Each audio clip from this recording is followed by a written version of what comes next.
사도행전 15장 1절부터 11절 말씀입니다. 사도행전 15장, 제가 가지고 있는 성경은 212페이지입니다. 212페이지 사도행전 15장 1절부터 11절 말씀입니다.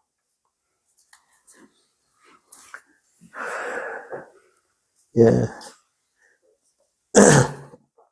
찾으신 줄 알고 제가 먼저 교독하겠습니다. 어떤 사람들이 유대로부터 내려와서 형제들을 가르치되 너희가 모세의 법대로 할례를 받지 아니하면 능히 구원을 받지 못하리라 하니 바울이 바나바와 그들 사이에 적지 아니한 다툼과 변론이 일어난지라. 형제들이 이 문제에 대하여 바울과 바나바와 및 그 중에 몇 사람을 예루살렘에 있는 사도와 장로들에게 보내기로 작정하니라.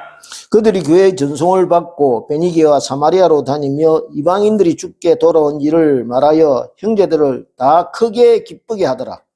예루살렘에 이르러 교회와 사도와 장로들에게 영접을 받고 하나님이 자기들과 함께 계셔 행하신 모든 일을 말하네.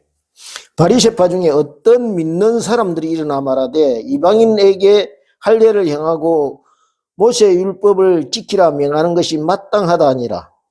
사도와 장로들이 이 일을 의논하여 모여 많은 변론이 있은 후에 베드로가 일어나 말하되 형제들아 너희도 알거니와 하나님이 이방인들로 내 입에서 복음의 말씀을 들어 믿게 하시려고 오래전부터 너희 가운데서 나를 택하시고 또 마음을 아시는 하나님이 우리에게와 같이 그들에게도 성령을 주어 증언하시고 믿음으로 그들의 마음을 깨끗이 하사 그들이나 우리나 차별하지 아니하셨느니라. 그런데 지금 너희가 어찌하여 하나님을 시험하여 우리 조상과 우리도 능히 내지 못하던 멍에를 제자들의 목에 두려워하는 같이 읽겠습니다. 그러나 우리는 그들이 우리와 동일하게 주 예수의 은혜로 구원받는 줄을 믿노라 하니라. 아멘. 예, 기도드리겠습니다. 아버지 감사합니다. 주님, 우리가 우리의 공로나 자기의 의로 주님 구원 얻는다는 것을 믿지 않게 하시고 예수 십자가의 보혈의 피로 공로로 주님 주신 은혜로 주님 우리가 구원받는 줄을 믿게 하여 주셔서 감사합니다. 아버지 하나님, 우리가 이 믿음 가지고 끝까지 갈 수 있게 하시고 세상에서 어떤 엉뚱한 이론이나 또는 거짓 선지자들이 우리를 유혹하며 미혹하게도 흔들리지 않게 하셔서 주님께서 우리에게 주신 이 믿음의 선물을 끝까지 지키고 주님 간직하여서 주님 하나님 앞에 우리가 쓸 때 어렵다 인정받는 저희들 될 수 있도록 함께하여 주시옵소서. 우리 교회를 축복하여 주시고 이 믿음의 역사가 나타날 수 있게 하시며 주님 복음에는 하나님의 의가 나타나서 믿음에서 믿음으로 이르게 하나니 오직 의인은 믿음으로 말미암아 살리라고 하셨사오니 주님 축복하셔서 이 믿음의 성으로 끝까지 지키며 주님 안에서 기뻐하며 천국을 누리며 주님과 동행하는 우리 인생길 될 수 있도록 함께하여 주시옵소서. 주님 이 시간 부족하고 못난 것이 없으니 함께하여 주시옵고 주의 성령이 주님 말씀의 지혜를 허락하여 주셔서 우리의 심령이 이 말씀 앞에 활짝 열리게 하시고 그래하여 하나님께서 허락하신 믿음의 선물을 온전히 받아 누리는 이 시간 될 수 있도록 함께하여 주시옵소서. 감사드리옵고 예수님 이름으로 기도드리옵나이다. 아멘.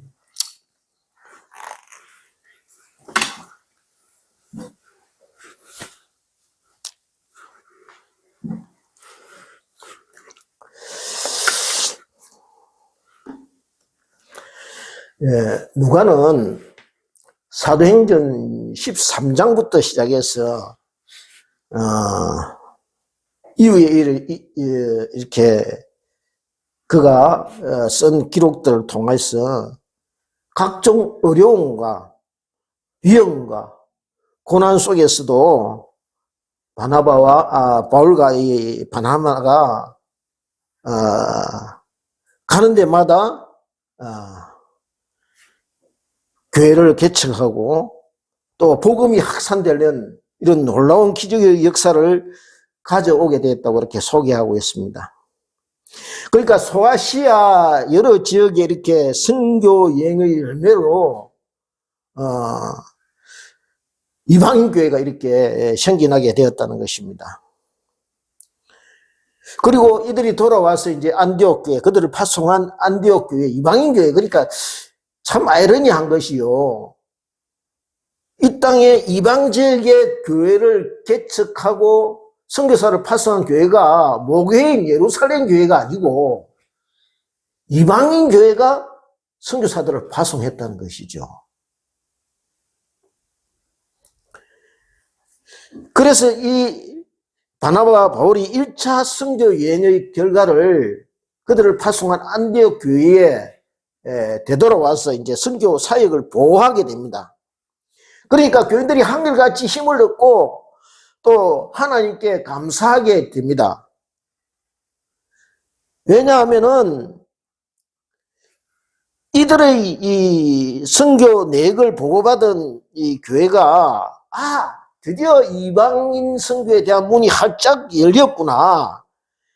그리고 그들이 나타난 각종 이적과 기사를 보니까 우리가 보낸 이 선교 사역의 열매를 하나님께서 함께 하셔서 넘치도록 이렇게 보여주신 은혜로 말미암아 이렇게 선교의 문이 활짝 열리게 되었으니 하나님이 얼마나 기뻐하시겠는가. 그러니까 이제부터 본격적으로 더욱더 선교 사역에 기도하며 준비해서 열심으로 예수님을 증거해야 되겠다 하는 결심을 하게 되었을 것입니다. 그런데요, 문제는 이렇게 복음의 열기가 활짝 이렇게 달아오르는 가능의 시점에 맞추어서 어떤 사건이 터지게 됩니다. 그 사건이 오늘 이제 15장 1절부터 11절 사이에 누가가 소개하고 있는데요. 다 같이 15장 1절을 같이 합독하겠습니다. 시작. 어떤 사람들이 유대로부터 내려와서 형제들을 가르치되 너희가 모세의 법대로 할례를 받지 아니하면 능히 구원을 받지 못하리라 하니. 그러니까 여기에 누가가 어떤 사람들이라고 이렇게 기록하고 있어요. 그러니까 정체불명의 사람들 어디서 왔는지 여기에 뭐 출신지는 가르치지 유대로부터라고 이렇게 되어 있습니다. 그러니까 이런 사람들이 와서 알 수 없는, 그러니까 신분을 알 수 없는 이상한 사람들이 교회 안으로 들어와서 기존 안디옥 교회에 있던 성도들을 지금 흔들기 시작한 것입니다.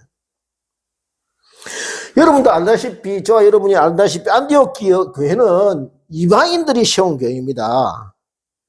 그러니까 아마 이 안디옥 교회 교인들 대다수가 구약시대의 말씀, 토라나 선지서나 이런 구약의 말씀에 대해서는 잘 알지 못하고 있었을 것입니다.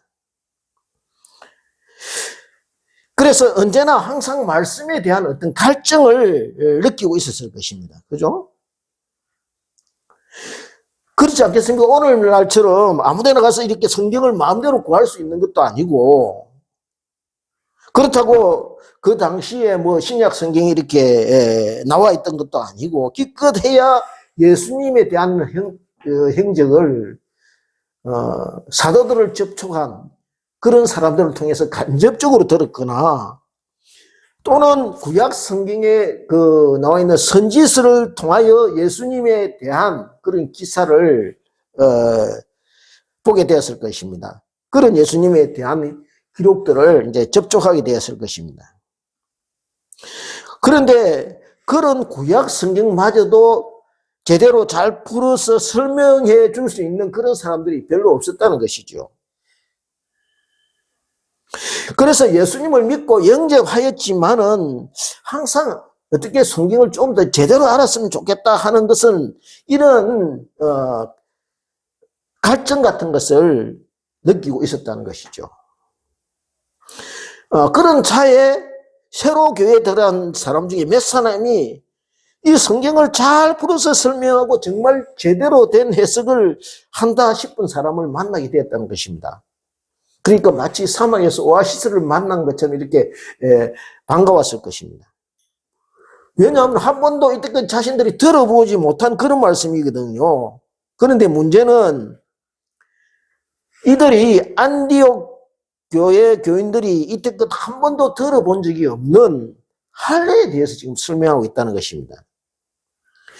그동안 그들의 말을 들어보니 예수님 믿고 구원받는 것은 맞는데 너희들이 한 가지 빠뜨리고 있는 것이 있다. 그것이 뭔가 하면 믿음의 조상 아브라함이라고 하는 사람이 있었는데 그 아브라함을 타여 예수님도 나셨다. 그리고 그 선지자들이 그것을 미리 예언하고 있다. 그런데 그 믿음의 조상 아브라함에게 하나님께서 어떻게 말씀하셨느냐 하면은 하나님 백성이 되려면 하나님 백성이라는 표시, 즉 할례를 받아야 된다 라고 그렇게 말씀하셨다는 것이죠. 즉 예수 믿고 구원받는 것은 맞지만은 그 이전에 할례를 받아야 한다 반드시. 그리고 그래서 느닷없이 이제 할례를 강조하게 된 것입니다. 그러니까 안디옥 교회 교인들에서는 혼란스럽게 된 것이지요. 아니 지금까지 우리를 바나바와 바울이 이렇게 가르쳐 왔는데 한 번도 그런 이야기를 한 적이 없었다. 오로지 그분들이 한 이야기는 믿음으로만 구원받는다고 했는데 갑자기 무슨 당신들이 딴소리를 하고 있느냐라고 이제 교리 논쟁이 이제 시작하게 된 것입니다. 2절을 한번 볼까요? 2절을 같이 읽겠습니다. 시작. 바울 및 바나바와 그들 사이에 적지 아니한 다툼과 변론이 일어난지라 형제들이 이 문제에 대하여 바울과 바나바와 및 그 중에 몇 사람을 예루살렘에 있는 사도와 들에게 보내기로 작정하니라. 이 기록들을 보면요. 그러니까 이 교리 논쟁이 이 문제가 어느 정도까지 심각하게 이렇게 갔는지 대충 이렇게 짐작할 수 있게 하는 대목입니다. 안디옥 교회 전체가 이 할례 문제에 대한 교리 논쟁으로 말미암아 소란스럽고 지금 이 선교사까지 파송한 교회가 어떻게 해요? 이 한번 이들의 말에 휘둘리게 되었다는 것입니다. 가만히 들어보니요. 논리적으로 꽤 좀 설득이 있는 것 같이 보이거든요. 그들이 주장하는 것이 무엇입니까? 이방인에게 구원이 없는 것은 아닌데 그렇게 되려면 우선 하나님께서 택한 백성이라는 표시, 표정, 할례를 받아야 한다는 것입니다. 그래야 정말 하나님 백성이 된다는 것이죠. 즉 이스라엘 이방인들이 하나님 백성이 된다는, 그러니까 이스라엘 백성화되어야 된다는 것입니다. 먼저 이스라엘 백성이 되는 것이 순서라는 것이죠. 이방인으로 그냥 있어서는 안 된다는 것입니다. 근데 바울과 바나바가 하는 이야기는 뭐냐 하면은 그거 아니다. 믿음으로 구원 얻는 것이지 할례를 하고 안 하거나 아무 상관없다 라고 주장하였으니 이 사람들과 바울과 바나바 간에 이제 불꽃이 튀기는 이런 교리 논쟁이 이제 시작하게 된 것입니다. 근데 할례가 어떻게 시작되었는가 우리가 지금 한번 살펴볼 필요가 있는데 다 같이 창세기 17장 9절부터 11절 말씀, 요 앞에 1번 있죠. 19페이지 창세기 17장 17페이지 17장 9절부터 9절 10절 17장 17장 9절 10절을 같이 합독하겠습니다. 찾으셨습니까? 예, 같이 읽겠습니다. 시작. 하나님이 또 아브라함에게 이르시되 그런즉 너는 내 언약을 지키고 내 후손도 대대로 지키라. 너희 중 남자는 다 할례를 받으라. 이것이 나와 너희와 너희 후손 사이에 지킬 내 언약이다. 그리고 이제 11절에 이제 할례를 어떻게 하는지 이제 거기 너희는 토피를 배워라. 이것이 나와 너희 사이의 언약의 표징이라 돼요. 언약의 표징이라고 돼 있죠. 그리고 12절 너희의 대로 모든 남자는 집에서 난 자나 또는 너희 자손이 아니라 이방 사람에게서 돈으로 산 자를 막론하고 난 지 8일 만에 할례를 받을 것이라. 그리고 13절에 집에서 난 자든지 너희 돈으로 산 자든지 할례를 받아야 된다. 이에 내 언약이 너희 사례에서 영원한 언약이 되려니와 14절 같이 읽겠습니다. 시작. 할례를 받지 아니한 남자 곧 그 복비를 내지 아니한 자는 백성 중에서 끊어지리니 그가 내 언약을 배반하였음이니라. 여기 보십시오. 할례 안 하면 어떻게 해요? 내 백성 중에서 끊어지겠다고 이렇게 말씀하고 있어요. 그러니까 야 이거 큰일 났네. 그러면 정말 받아야 되는 건가 하고 이제 혼란스럽게 된 것입니다. 그러니까 여기 뭐라고 나와 너희 사이 언약의 표징이라는 것입니다. 여기에 보면은 할례는 이제 어떤 것이냐 하면 우리가 알다시피 남자의 생식기 포피를 일부 이제 떼어내는 것이죠. 그런데 문제는 왜 할례를 하라고 하는지 그것을 알아야 된다. 하나님과 아브라함 후손 사이의 언약의 표징이라고 이렇게 말씀하십니다. 무슨 말씀입니까? 나는 하나님과 사이의 언약을 맺은 백성이다라는 표시라는 거예요. 그런데 이렇게 남자 생식기의 포피를 잘라내게 한 이유, 이 할례를 하게 한 이유가 무엇이냐 하면은 혈통을 지키는 혈통을 구별된 하나님의 자손으로 살라는 것입니다. 이방인들과 원래 그들의 문화나 풍속에 물들지 말고 오직 하나님만을 섬기는 유일하신 여호와 신앙을 지키며 살라는 것이죠. 그리고 그것을 하나님과 언약을 맺었다는 확인하는 표시로 할례를 행하라는 것입니다. 그러니 할례라는 할례 자체가 하나님 백성이라는 표시가 아니라 언약의 표정이라는 거예요. 표정. 그렇게 하기로 약속했다. 그렇게 살기로 약속드렸다 하는 표시라는 거예요.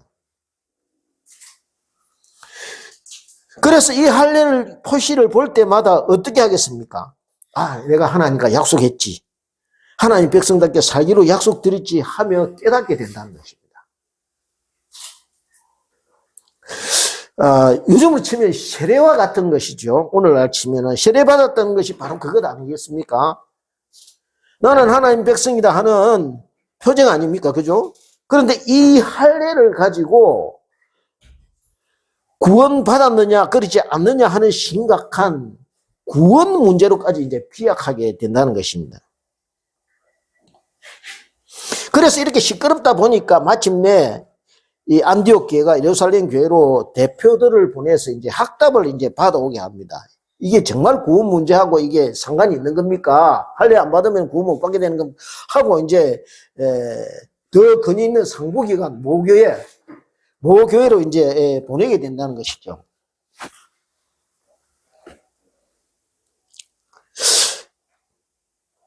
그런데 가만히 보면요. 제가 이 본문을 이 목사 어떤 생각을 들었느냐 하면요. 이렇게 교회가 이렇게 부흥 발전하는 단계에서는 반드시 사단이 본질 아닌 문제, 그러니까 껍데기에 불과한 이런 문제를 알맹이로 둔갑시켜서 사건을 부풀리고 확대시켜가지고 아무것도 아닌 문제를 가지고 큰일이나 되는 것처럼 이렇게 선동하고 교회가 그걸 붙들리게 매어달리게 해서 그렇게 뒷걸음치게 만든다는 거예요. 이것이 사단의 전략이라는 거예요. 3절을 같이 보겠습니다. 3절. 오늘 우리가 아까 본문으로 돌아가서 사도행전 15장 3절을 같이 읽겠습니다. 찾으셨습니까? 같이 읽겠습니다. 시작. 그들이 교회의 전송을 받고 베니게와 사마리아로 다니며 이방인들이 주께 돌아온 일을 말하여 형제들을 다 크게 기쁘게 하더라. 여기에 이제 누가가 어떤 유대인들이라고 이렇게 앞에서도 기록하고 있는데 소속이 불명하기 때문에 아마 그렇게 기록했을 겁니다. 누가는요, 이 선교 여행을 바울과 바나바를 따라서 이렇게 쭉 다녔을 겁니다. 그죠?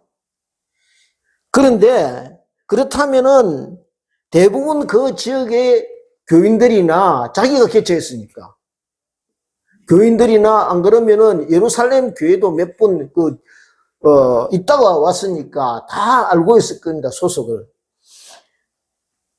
그런데 누가가 알지 못하고 어떤 유대인들이라고 표현하고 있는 것을 보면은 성경을 가르칠 정도의 실력은 가지고 있으나 정체가 불명, 그러니까 안디옥 교회를 흔들려고 가만히 들어온 사람들일 가능성이 많다는 것이죠.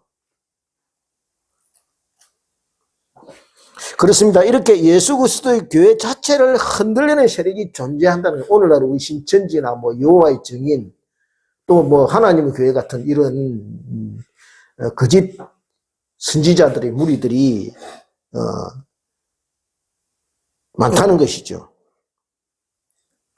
그래서 이렇게 들어온 세력들이 사울과 바나바가 이렇게 고생고생해서 쌓아놓은 금자탑을 허물어 버리려는 전도의 금자탑을 날뛰고 있는 것입니다.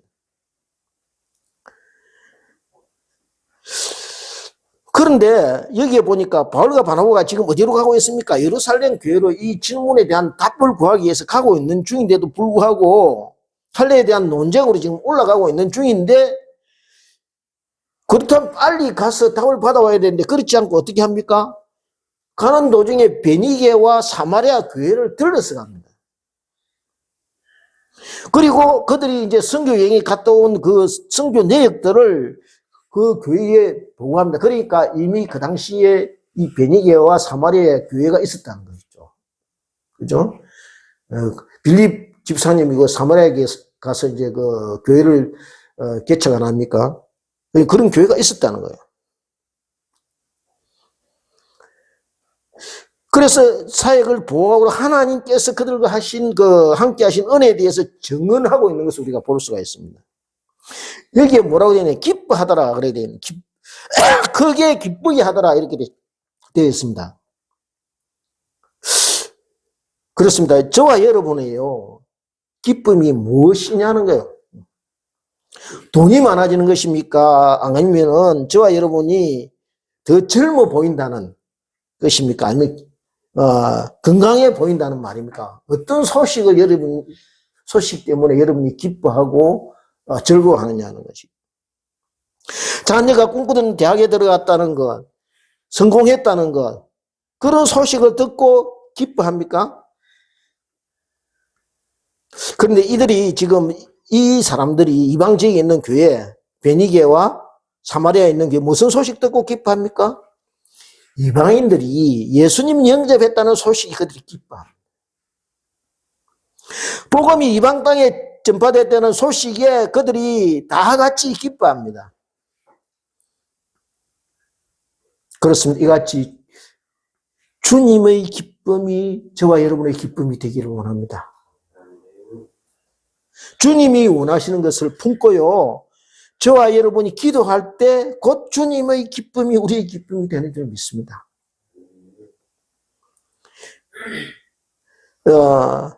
마침내 이들이 이제 예루살렘 교회에 당도합니다. 그리고 예루살렘 교회와 사도들의 사도와 장로들의 영접을 받게 됩니다. 그런데 가만히 보면요, 5절을 보면은 이 바울과 바나바가 가져온 이 할례 논쟁이 안디옥에서만 뿐만 아니고 여기 예루살렘에서 또 한 번 이 논쟁이 시작되는 것을 우리가 볼 수가 있습니다. 그러니까 그 시대요, 이 시대에 오늘날까지 그렇습니다. 오늘날까지 우리가 구원을 믿음으로 구원 얻는다, 은혜로 구원받는다, 하나님의 선물을 이를 알고 있지만은 언제나 우리 내면에는요, 이 율법과 복음이라는 이 논쟁 속에 우리가 헤매는 것을 볼 수 있어요. 내가 이게 일하다가 이게 잘못 구원을 놓친 것은 아닌가, 은혜에서 멀어지는 건 항상 이 갈등 속에 우리가 오늘날까지 쌓이네. 그러니까 그 당시도 초기 기독교도 이런 논쟁에서 벗어날 수가 없었다는 것이죠. 그런데 제가 가만히 생각해보고 왜 바울이 그러면은 빨리 안 가고 이렇게 천천히 베니게하고 사마리아에까지 들러서 갔느냐, 저는 알 수 있어요. 왜요? 바울은 확신하고 있거든요. 오직 구원은 은혜로 받는다는 것을 바울이 확신하고 있었던 거예요. 왜요? 자기가 직접 경험했으니까. 다메섹 가다가 다메섹 도상에서 그 사건을 하나님이 이렇게 주님이 나를 만나 주시지 않았으면 나는 영원히 어둠 속에 멸망의 길로 갈 존재였구나 하는 것을 알기 때문에 자기가 확실히 깨달은 사건이기 때문에 자신 있게 자기는 확실히 이거는 하나님께서 하나님의 교회에 반드시 이 은혜로 구원받는 사실로 결말 지어 줄 것이다 하는 것을 자기가 알고 있기 때문에 그대로 그냥 천천히 그렇게 올라갔던 거예요, 예루살렘. 그래서 이제 거기서 예루살렘 교회에 올라갔는데 거기서 또 논쟁이 시작되는 것을 볼 수가 있어요. 우리가 5절을 같이 합독하겠습니다. 시작. 바리새파 중에 어떤 믿는 사람들이 일어나 말하되 이방인에게 할례를 행하고 모세의 율법을 지키는 거. 명하는 것이 마땅하다 하니라. 그러니까 이곳에서 또 논쟁이 이제 새로 또 시작됩니다. 그죠? 근데 이 논쟁이 무엇 때문에 시작된 것이 하면은 예루살렘 교회요. 처음에는 유대인들만 시작했는데 점차 이방인들이 교회에 들어오기 시작되면서 이제 같이 이렇게 섞이다 보니까 지금 이 논쟁이 다시 휘말리게 된 것입니다. 그러니까 유대인들은 난지 8일 만에 할례를 받기 때문에 이 문제하고 아무 상관이 없습니다.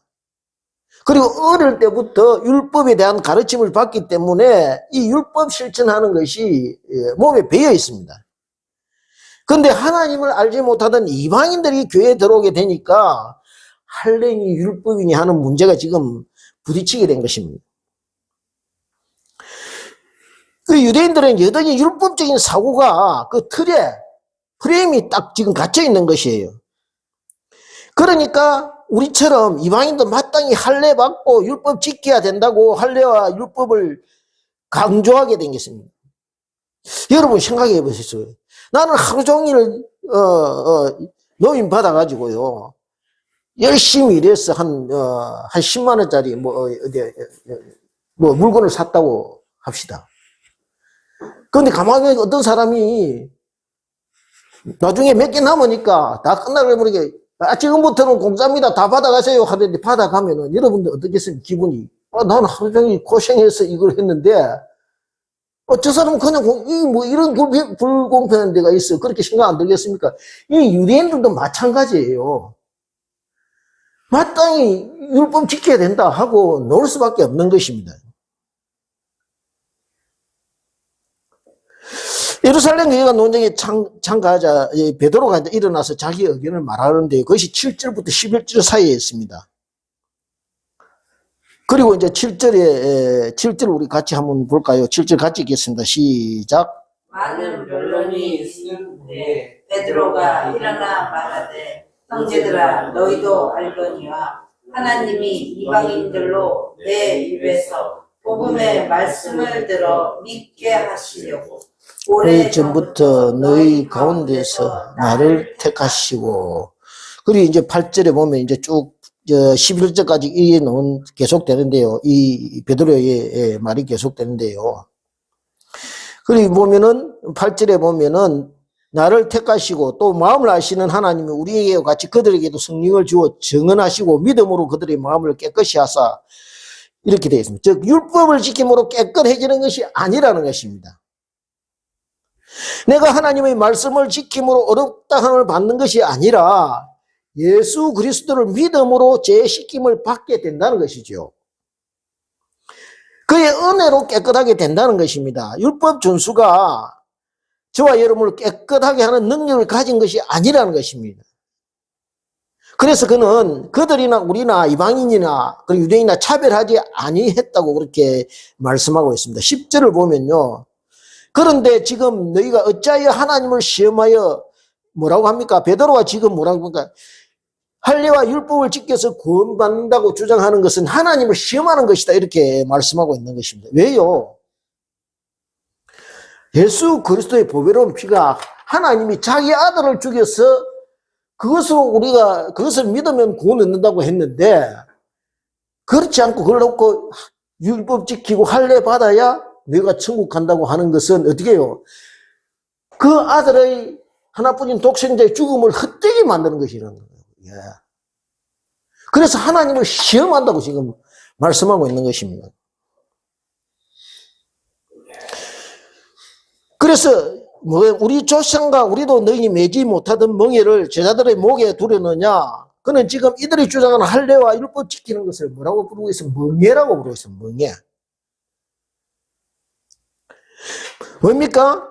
율법과 할례에 맡기고 무에서 질질 끌려다니게 된다는 것입니다. 그걸 힘들어지게 된다는 것이죠.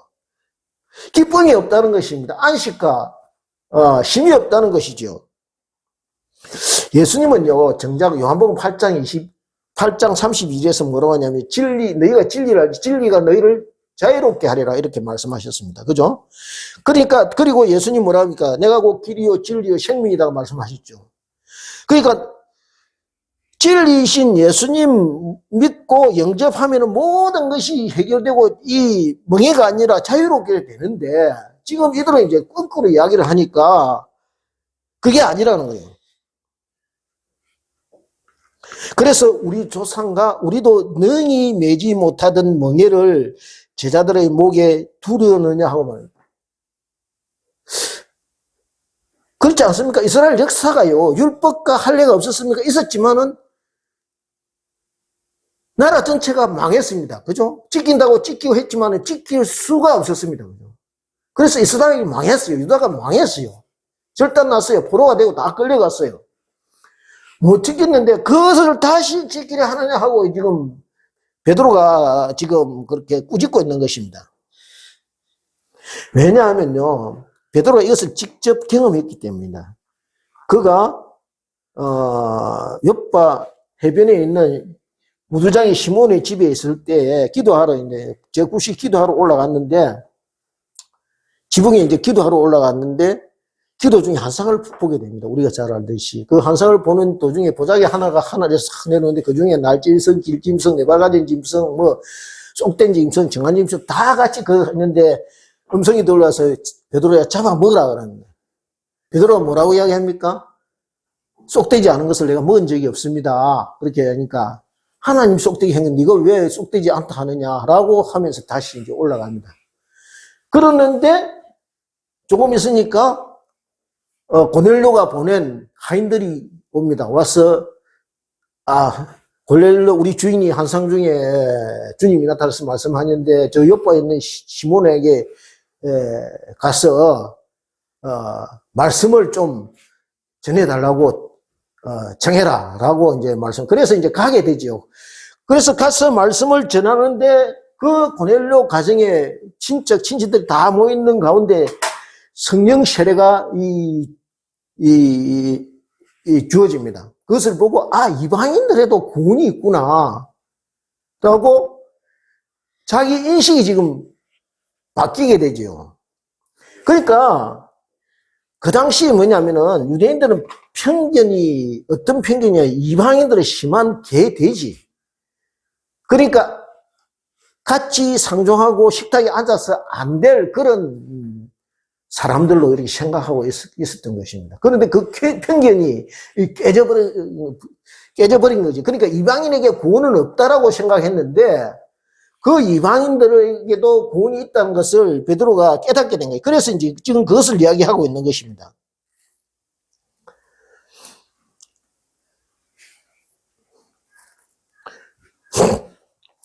그래서 고넬료 과정에서 베드로가 이제 예수님을 전하자 성령이 임하게 되고 그들이 모두 이제 세례를 받게 됩니다.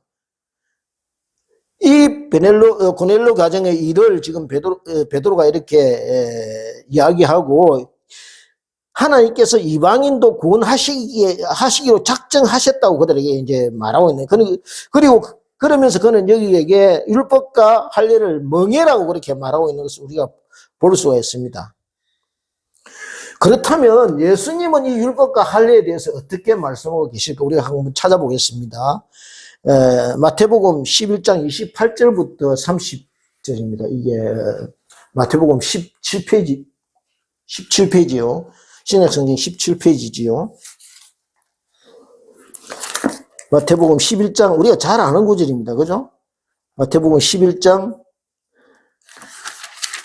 28절부터 30절입니다.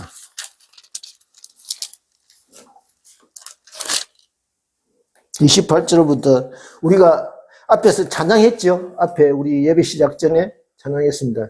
그 내용 그대로입니다. 다 같이 합독하겠습니다. 시작. 수고하고 무거운 짐진 자들아 다 내게로 오라.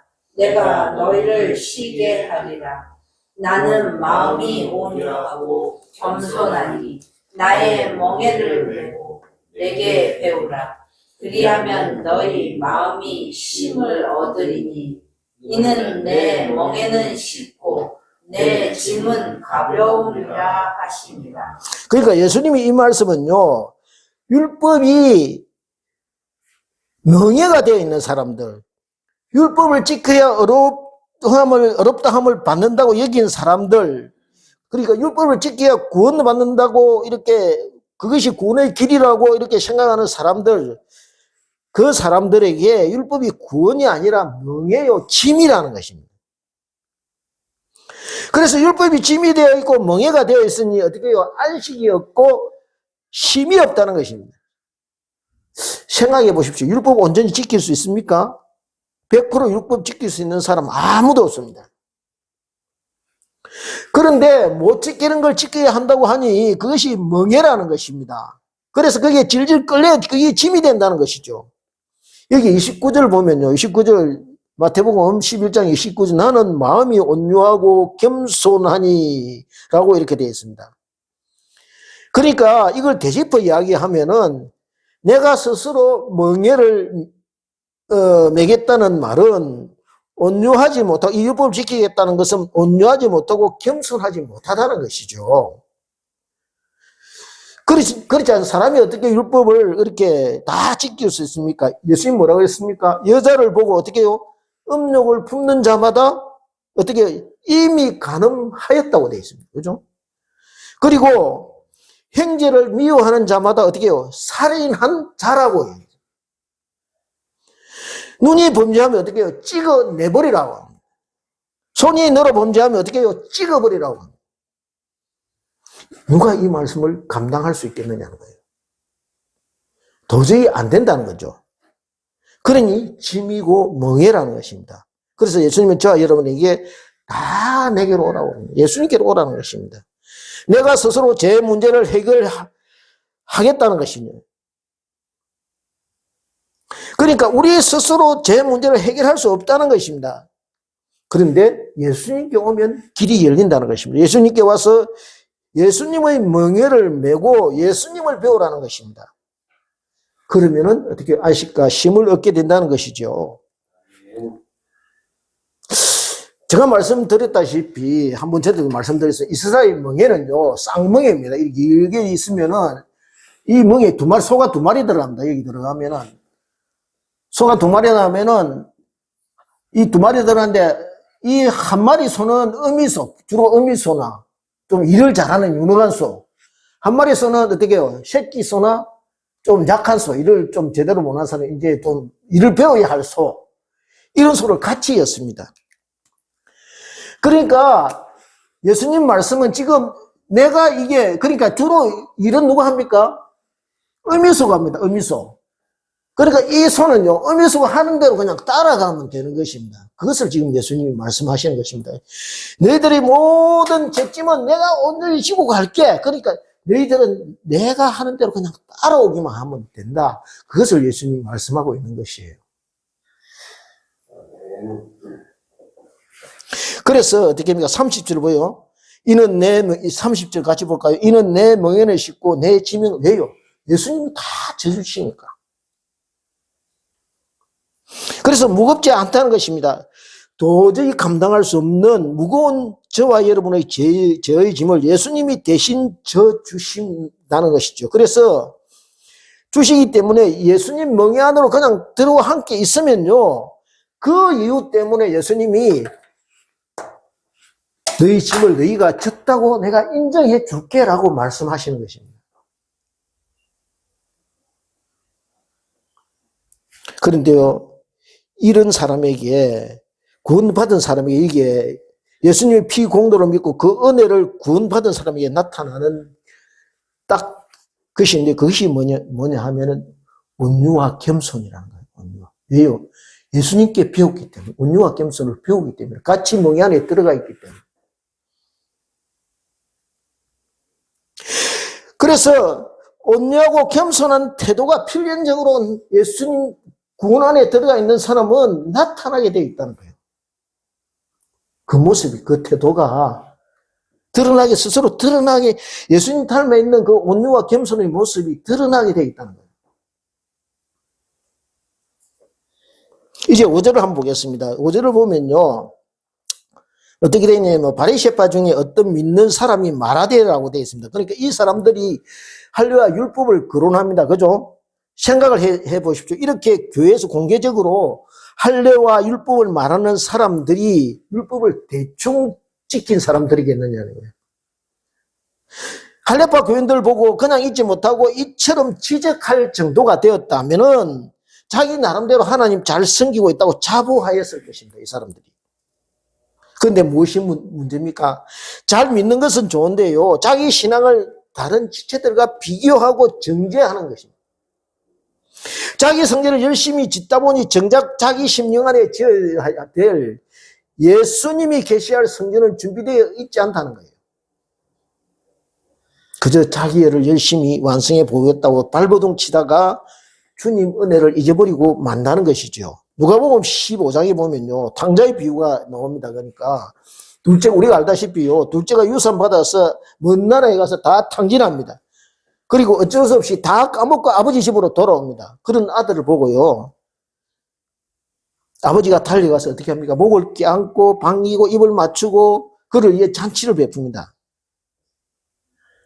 그런데 언제나 성실한 첫째 아들이 볼 때는 그런 아버지를 도저히 이해할 수 없습니다. 못마땅합니다. 그래서 따집니다. 아니, 나한테는 이렇게 염소 새끼 한 마리도 주신 적이 없는데 어째서 이렇게 불공평 합니까? 라고 그렇게 따지죠. 그때 아버지가 뭐라고 말씀하십니까? 너는 항상 어떻게 해요? 내 곁에 있었지 않니? 내 것이 다 내 것 아니냐라고 말씀하십니다. 무슨 말이냐 하면요, 큰아들은 자기가 아버지의 상속자라는 것을 까먹고 있었다는 거예요. 아들인데도 그저 집안의 일꾼 중에 한 사람으로 인식하고 있었다는 것입니다. 자기가 얼마나 큰 은혜 가운데 지내고 있었는지 몰랐다는 거예요.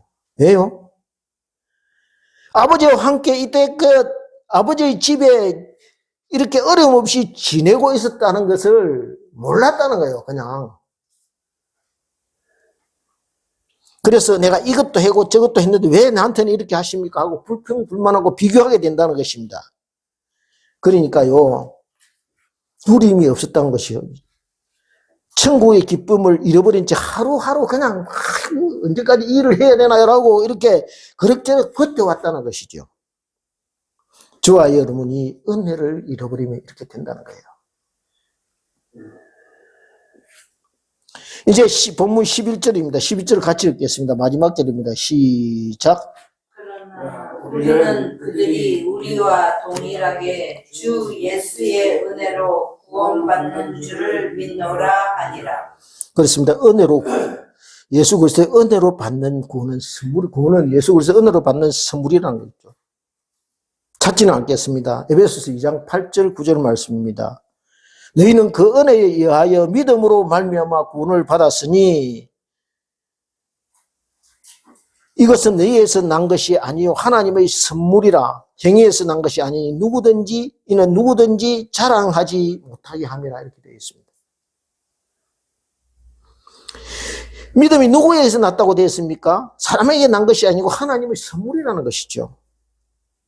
그러니 잘했다고 자랑할 것도 없고 실족했다고 하면 실로 낙심할 것도 없고 절망 가운데 빠져서 헤맬 것도 아니라는 것입니다. 저나 여러분이나 자기 자신을 믿으면 실패하게 된다는 것입니다. 그래서 오직 믿음의 주요 온전케 하시는 주를 바라보라는 것입니다. 그래서 주님 바라보며 나가면 된다는 것입니다. 요한복음 2장에 보면요, 예수님께서 유월절을 맞아서 예루살렘 성전으로 올라가시는 장면이 거기에 이제 소개되고 있습니다. 올라가서 보니까 성전 안에 온통 비둘기 파는 사람, 짐승 파는 사람, 장사치들, 그 다음에 돈 바꾸는 사람, 소란스럽습니다. 혼란스럽습니다. 그래서 성전을 정화시키지요. 이 광경을 지켜본 유대인들이 예수님께 질문을 던집니다. 네가 무슨 권세로 이런 일을 하느냐? 우리에게 무슨 표적을 보여주겠느냐? 하고 이렇게 따집니다. 요한복음 2장 19절에 보면 예수님이 이렇게 대답하십니다. 뭐라고 대답하시느냐 하면은 너희가 이 성전을 헐라 내가 살 동안에 성전을 일으키리라 이렇게 말씀하십니다. 이 말씀에 유대인들이 묻습니다. 성전은 46년 동안에 지었는데 네가 3일 동안에 어떻게 일으키겠다는 거냐? 그런데 이 질문은 예수님의 말씀을 한참 오해한 것입니다. 왜냐하면요, 잘못 짚어도 한참 잘못 짚은 것이죠. 그래서 요한은 21절에 2장 21절에 어떻게 기록하는 이렇게 기록하고 있습니다. 그러나 예수는 성전된 자기 육체를 가리켜 말씀하신 것이라 이렇게 되어 있습니다. 너희들이 지으려고 하는 그 거룩한 성전 내가 십자가의 보혈의 피로 지어주마라고 이제 말씀하시는 것입니다. 내가 율법의 마침표를 찍게 해줄 것이다 라고 말씀하시는 것이지요. 많은 사람들이요, 할례와 율법으로 자기만의 웅장한 성전을 짓겠다고 그렇게 놨습니다. 그런데 예수님은 그런 성전은 지금 필요 없다고 말씀하십니다. 그래서 여기에 말씀하신 예수님의 말씀은요, 내가 새 성전을 지으려면 어떻게 해요? 자기식의 성전을 헐어버리는 거예요. 자기가 지은 성전이 그 자리에 있으면 어떻게 해요? 내가 새 성전을 지어줄 수 없다는 것이에요.